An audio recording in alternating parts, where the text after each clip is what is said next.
बिहार विधानसभा चुनाव 2025 की तारीखों की घोषणा के साथ ही प्रदेश का सियासी माहौल गर्मा गया है। चुनाव आयोग ने 2 चरणों में मतदान की तारीख तय की है। 6 और 11 नवंबर को वोटिंग होगी, जबकि मतगणना 14 नवंबर को होगा। तारीखों के ऐलान के तुरंत बाद राजद सुप्रीमो लालू प्रसाद यादव ने एनडीए सरकार पर करारा प्रहार किया। उन्होंने अपने तीखे राजनीतिक अंदाज में सोशल मीडिया पर लिखा, 6 और 11 एनडीए 9-2-11, यानी 6 और 11 नवंबर को मतदान के बाद एनडीए की विदाई तय है। लालू यादव का ये ट्वीट बिहार की राजनीति में हलचल मचा गया। राजनीतिक दलों में बयानबाजी का दौर तेज हो गया।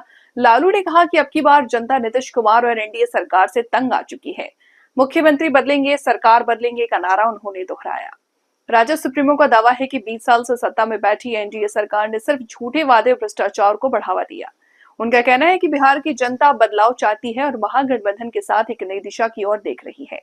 इस बार का चुनाव सिर्फ सत्ता परिवर्तन नहीं, बल्कि जनता के धैर्य और भरोसे की परीक्षा है। लालू यादव के इस बयान के बाद एनडीए खेमे से भी हलचल मच गई है, जहां नेता अपने अपने तरीके से पलटवार करने की तैयारी में है। बिहार चुनाव 2025 2 चरणों में होगा। पहले चरण में 121 सीटों पर 6 नवंबर को मतदान होगा, जबकि दूसरे चरण में 122 सीटों पर 11 नवंबर को वोट डाले जाएंगे। इसके बाद 14 नवंबर को मतगणना होगी और 16 नवंबर तक चुनावी प्रक्रिया पूरी हो जाएगी। राजनीतिक विशेषज्ञों का मानना है कि इस बार का चुनाव बेहद दिलचस्प और बहुकोणीय बहुकाबले होंगे। एनडीए महागठबंधन के बीच पारंपरिक लड़ाई के साथ साथ जनसुराज पार्टी तेज प्रताप यादव की अलग रणनीति भी चुनाव में नया मोड़ ला सकती है।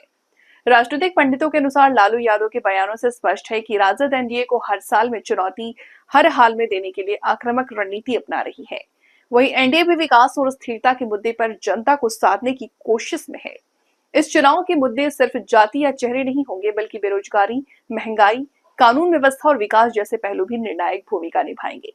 बिहार की सियासत में हर पार्टी अपने अस्तित्व को मजबूत करने में जुटी है और ऐसे में लालू यादव का ये बयान चुनावी जंग को और तीखा बना रहा। अब देखना होगा कि 6 और 11 के इस राजनीतिक तंज का असर मतदान में कितना दिखाई देता है।